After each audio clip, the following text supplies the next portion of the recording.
Hello, dear friends, brothers, and sisters, and my co-spiritual aspirants. Welcome to this special series on absolute happiness, and this is the fifth episode in this special series. The title that we have given to this episode is The Presence of Self. So when we say the presence of self, self actually stands for what you may call as God, or the changeless reality, or the Almighty, or in very simple terms, we can call self as absolute happiness. So in this episode, we are going to cover the presence of self, or the changeless reality, or what we call as the changeless absolute happiness, in front of us, behind us, all around us in the awake state. And then the presence of this absolute happiness or self within us, within our aura, you see, with respect to our thoughts and our feelings. And lastly, we will cover the most important section, you see, of this episode, that why is it that though this unconditional, changeless, absolute happiness, or what we call self, is ever present, but we seem to be forgetful about it. Okay, first let us look at what is around us. You see, as I'm sitting here, I'm going to describe some objects in and around me, So as you can see that I'm holding this pink pen, which is in front of me, which actually I will use in this example to describe the presence of absolute happiness. And then behind me, actually, you can see, is the island, right? And there is, the sea. There's a part of the island and the sea behind me. And when I look towards my right, looking towards you, there are these palm trees, right? And to the left of me is the sea and the beach, right? And what is above me? Above me is the sky. And what is below me? Below me, basically, you can see the beach. There is the white sand. And then there is Mother Earth, below this white sand. Now, I have described a series of objects above me, below me, to the left of me, to the right of me, in front of me, and behind me. But actually, have you ever noticed that I am at the center of whatever I see? You see, this is something which we actually miss. If you look at it right from your childhood, you see, right from your childhood, until now, whatever you have observed or whatever you have seen, whatever thoughts have come to you, whatever feelings have come to you, you have always been at the center of all these images, right?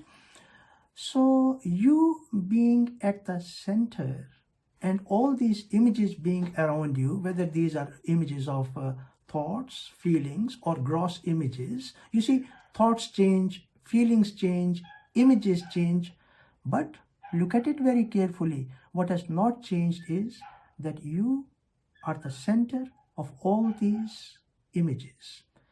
And this is a changeless function. You always seem to remain at the center. So is it that something here we are missing?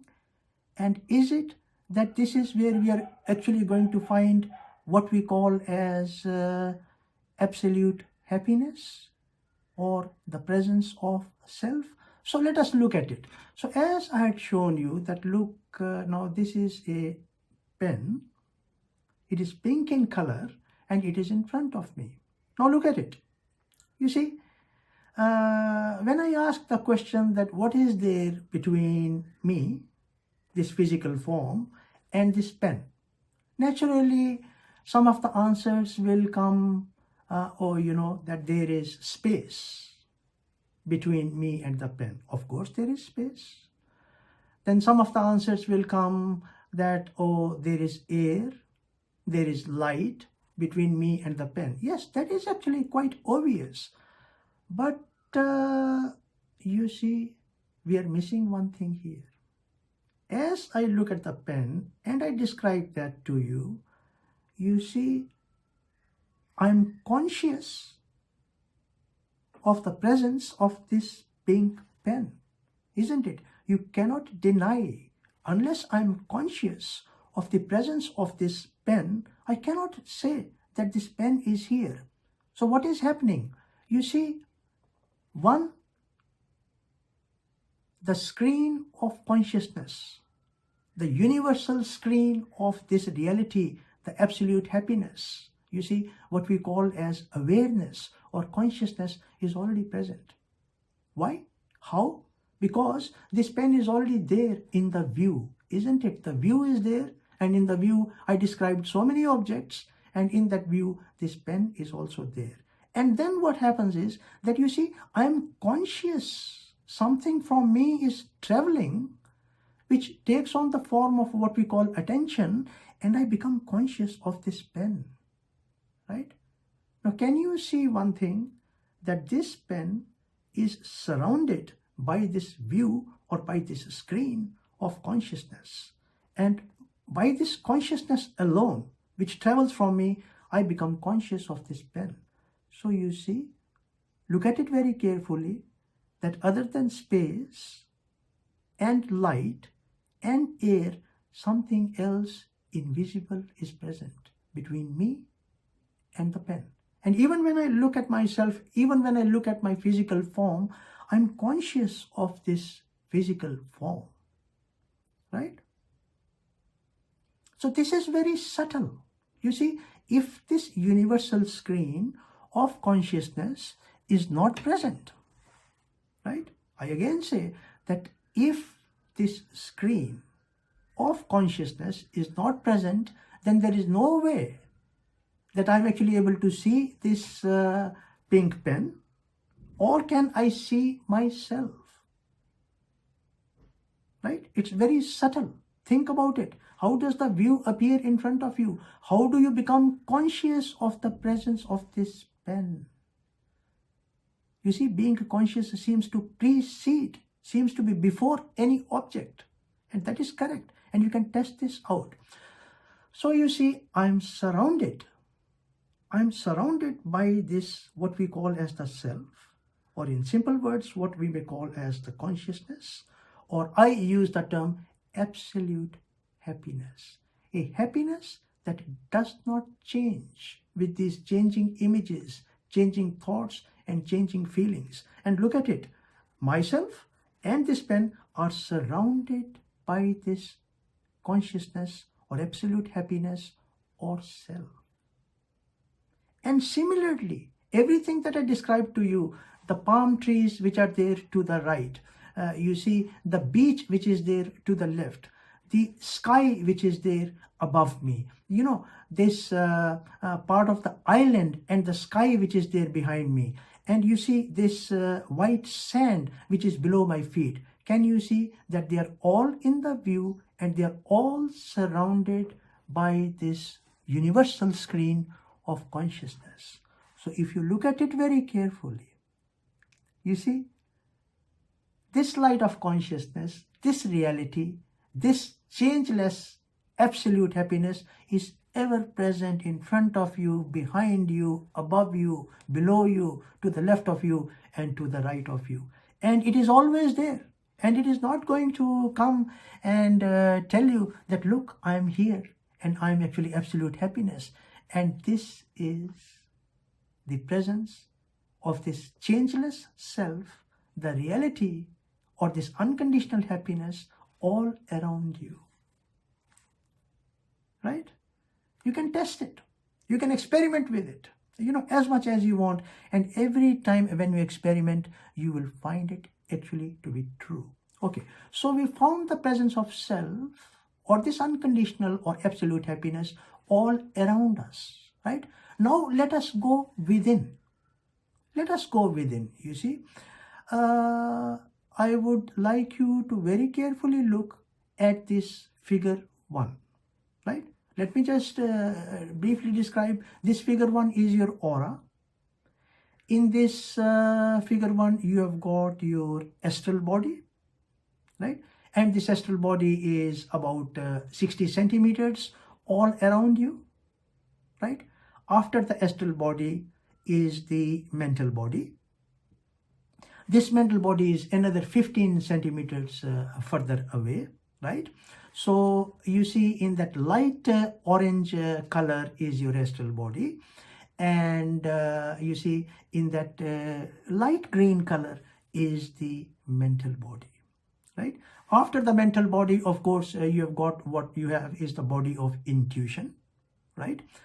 Which is in blue, and after the body of intuition is the body of spirit, right? Which is in purple color, right? Anyway, we are not so much concerned with this. This was just a brief description, right? Now, I said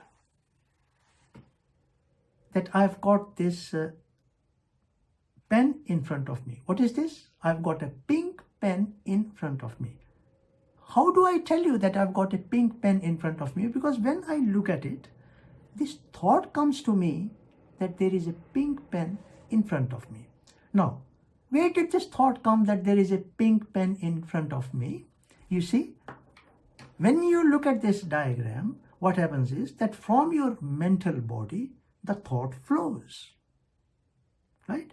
From the mental body, the thought flows, and then it takes on this mental essence, and then it flows through the astral body.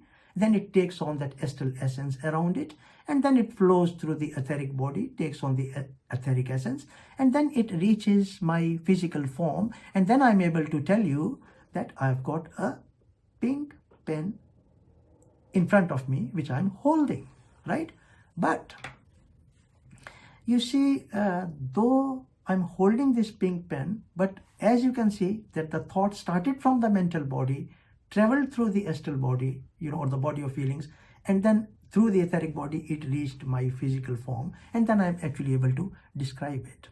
Now look at it very carefully. You see, there is some space between the mental body, right, and the physical body. And then there is again space between the astral body and the physical body. Now, again, look at it very carefully. You see, the thought cannot just travel of its own. It requires some media. You may say, oh, space is the media. But no, space is not the media.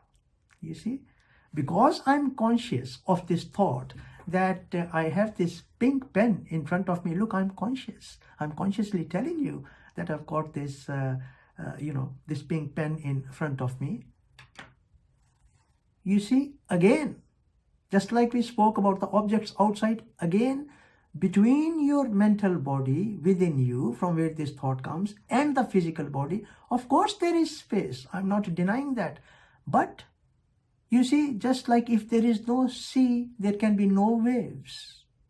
If there is no sea, there can be no fish, no turtles, no sharks. The sea has to be there. Similarly, you see, look at it very carefully.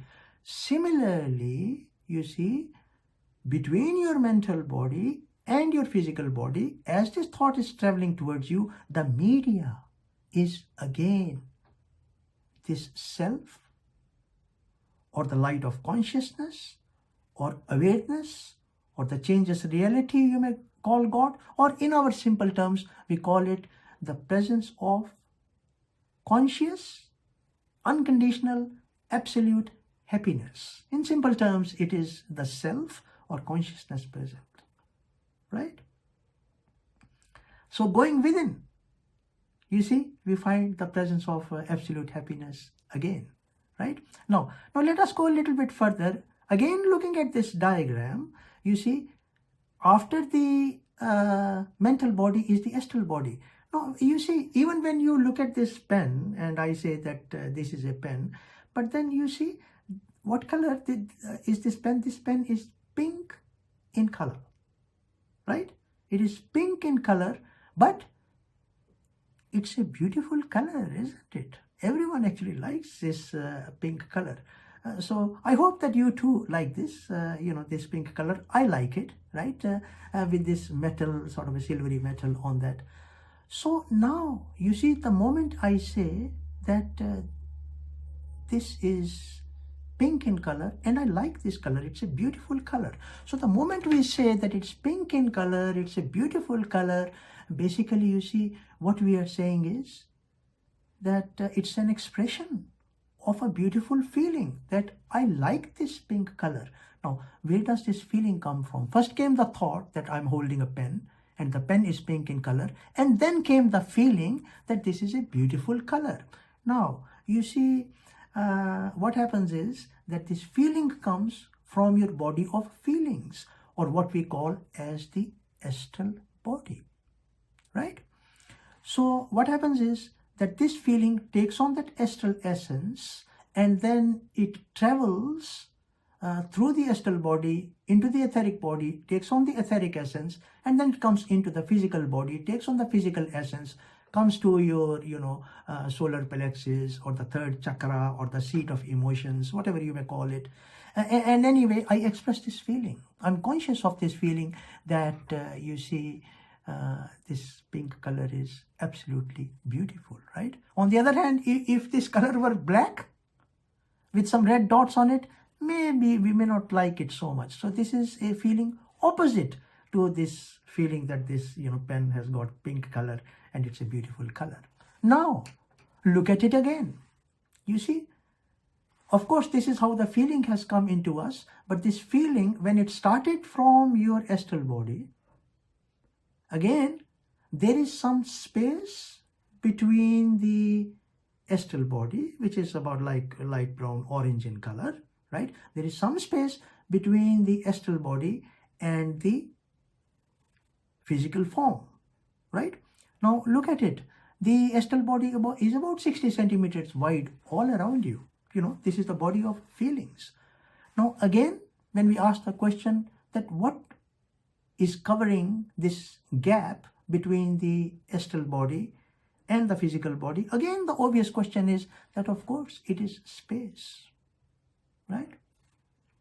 Maybe there are other things, but then again, you see, some media has to be there for this what we call this feeling to be traveling from the astral body through that space to our physical body, right? Look at it very carefully, right? Again, you see, this invisible, this subtle, that which does not say that I'm actually present, but and you're conscious of it, is again this light of consciousness. And this light of consciousness, or what we call as the self, or the changeless reality, or in our terms, what we call as absolute happiness or unconditional happiness, because it always remains as it is. The sea remains as the sea, right?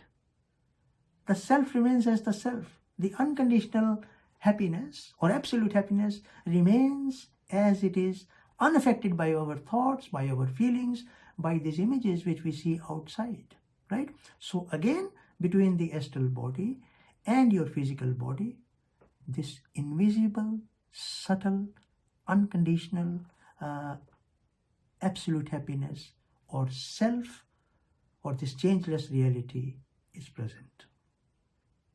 So you see, now we have looked at the presence of unconditional happiness or absolute happiness or the self all around us, in this view that we see, and we have seen its presence within us, in our aura, with respect to our thoughts, with respect to our feelings, which are subtle images. So, all that you have to do is bring your attention, experiment with what has been explained, attain clarity of this, just like you focus on your thoughts, your feelings, every image. Just bring some attention to this as well, and maybe this may remove any misery in your life and give you a state of peace, because this absolute happiness or this light of consciousness is ever present. Okay. So far, good. Let's go a little bit more deeper, right? Now, you see, look at one thing, that always you are conscious of objects, isn't it? You're always conscious of objects. You're always conscious of your feelings, and you're always conscious of your thoughts. Of course, feelings change,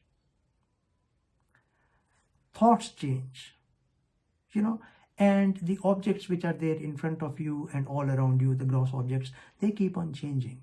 Meaning that the gross images outside and the subtle images within us in the form of thoughts and feelings, they're always changing, isn't it?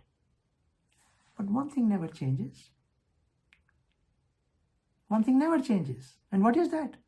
That is, again, of course, this absolute happiness, or this changeless, unconditional happiness, or the self, or the consciousness. But look at one thing, and this is a normal function, and everyone actually experiences this function or this state. And what is that? It is very simple. Look, you are conscious of whatever you see, whatever you think, whatever you feel. Just think about it, you see. If you are not conscious of your thoughts, of your feelings, and what you see, and whatever activity you do, whether you are cooking, or you're having a bath, or you're going for a walk, or you're talking to your colleagues at work, or like I'm making this video, right? Whatever it may be, whatever you do, you have to be conscious of whatever you are trying to be conscious of. And this never changes. Being conscious never changes. And this, you see, this simple being conscious, which is before any object, gross or subtle, meaning thoughts or feelings. You see, this is a changeless function. And being conscious is not affected by these images. We may be affected, I may be affected, you may be affected, but being conscious is not affected. Why? Because this being conscious belongs to, not to us, but it belongs to our higher nature. It belongs to the self. It belongs to absolute happiness, or it belongs to this changeless reality. You see, referring back to that figure 1, you see there was this atmic body, or the body of spirit. So divine will from this, your divine will from your atmic body, or the body of spirit, acts on the divine intuition of your intuitive body.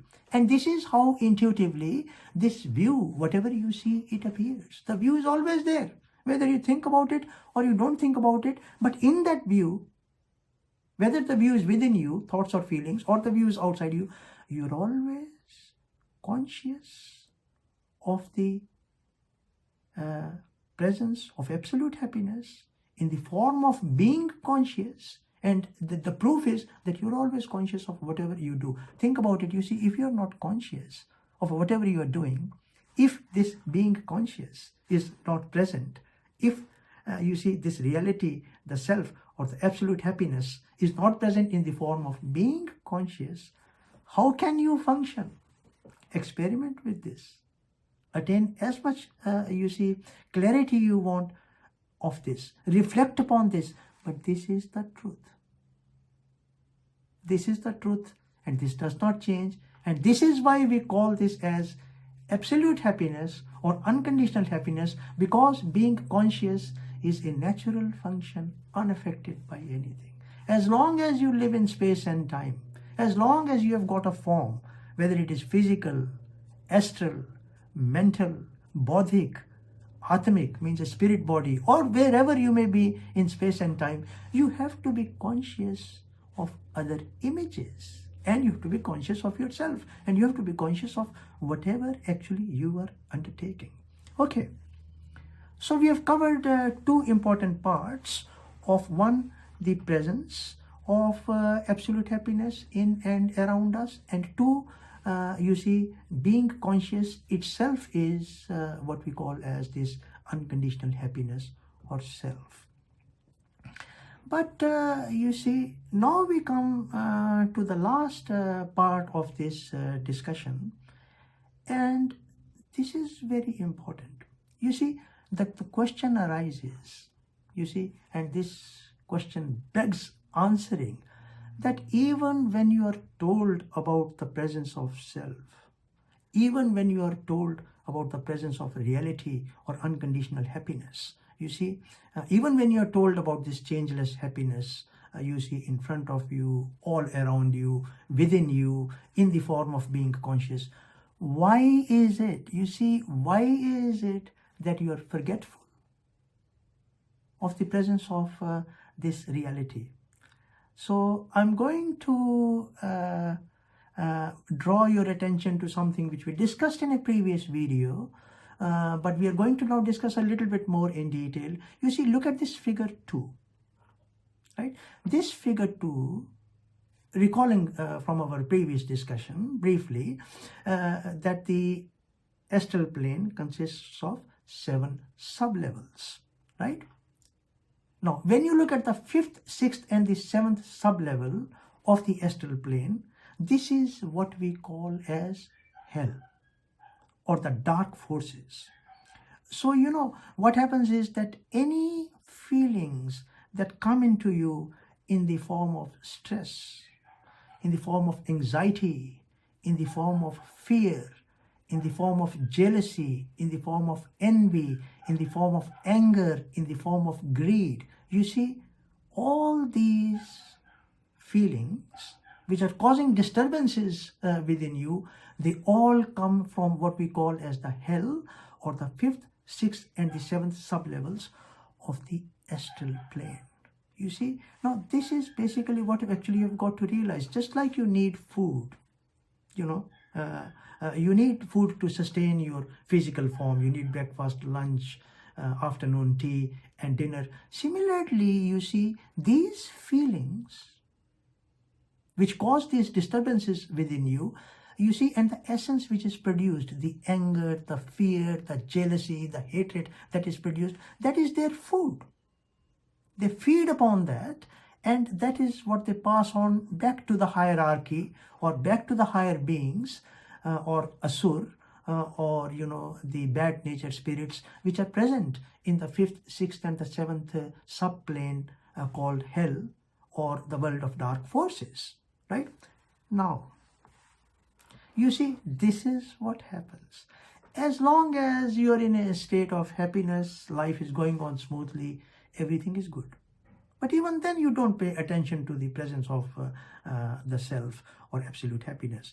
But you see, when you are in distress, when you are in anxiety, when there is actually a state of unhappiness, when there is a state of sensuality, you see, when there is a state of fear, when something has happened around you which is tragic, somebody got hurt, someone passed away, you see, you have these experiences all the time.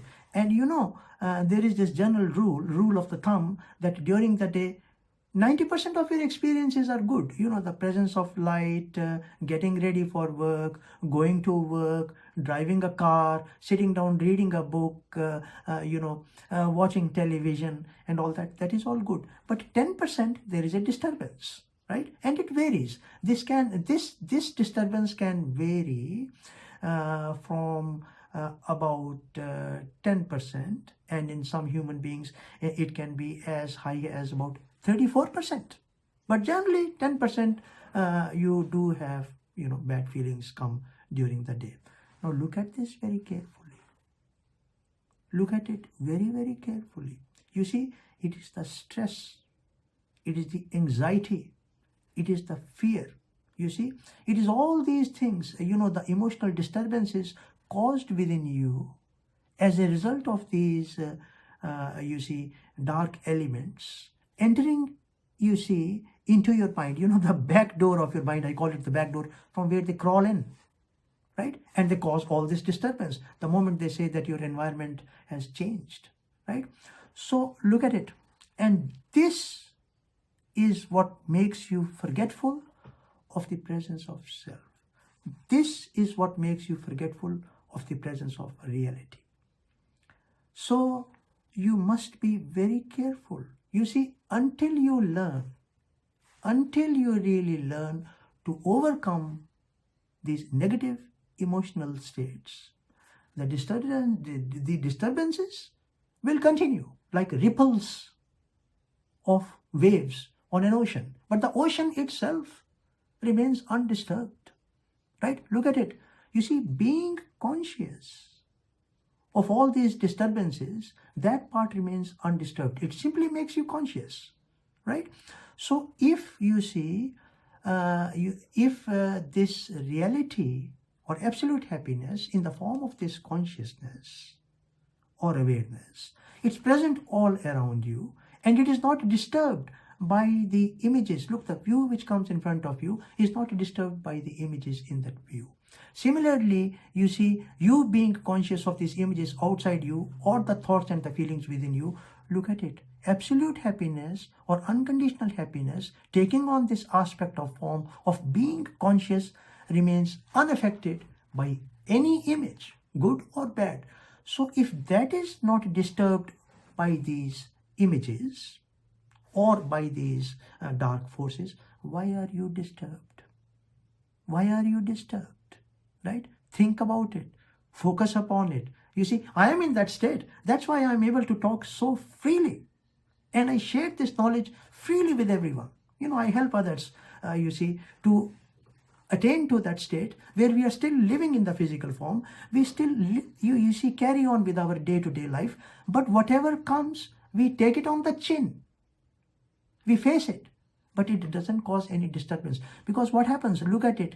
Any thoughts, any feelings, any form of emotional disturbances caused by the lower nature spirits to you, they come and go. Is anything actually permanent? They come, they have their fun, and then they are gone. And that is with everything. That goes with everything. So the thing is this, the key word is that if you do not react, if you do not react at all to these disturbances, and it is natural, it is proportional, the more you focus on the presence of this absolute happiness, this changeless happiness in the form of consciousness, the screen or the sea of consciousness in the form of the view, and the more you focus on that, this changeless entity, the self, in the form of being conscious, is ever present and undisturbed, because that is the static state, the changeless state of absolute happiness.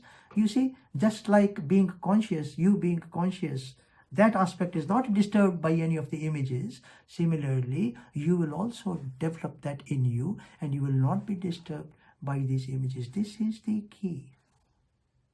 This is the key. The first and the second part is fine. The reality or absolute happiness surrounds you all around and it is present in the form of being conscious. But you become forgetful because of these disturbances from the 5th, 6th and the 7th subplanes called hell of the astral plane. So with that, I'm going to bring this particular discussion to a close. And I hope, and I sincerely hope, and I also challenge you to this, that, please experiment with what has been explained. Just don't take it as a theory. Experiment with it. See, is it correct or not? And if you find it correct, I can guarantee you that there will be a big change which comes about within you, and you're also able to, you see, attain and see that happiness which was seen by some of the great sages like Jesus, like Gautam Buddha, like sage Ramana, like Yoga Vashisht, and you see St. Paul, and so many other great sages, you see, who have come and gone and are actually still present. So this is a very special episode, and we will carry on with a few more episodes which will practically explain about the presence of absolute happiness. I hope that it will help you, and above all, once again, I'm very thankful to you for having taken your time to listen to this video, having paid attention to the video. Of course, it's your very precious time, and I hope that it helps you in your day-to-day life and in your spiritual journey towards attaining a changeless, constant state of absolute happiness. Thank you very much. Namaskar.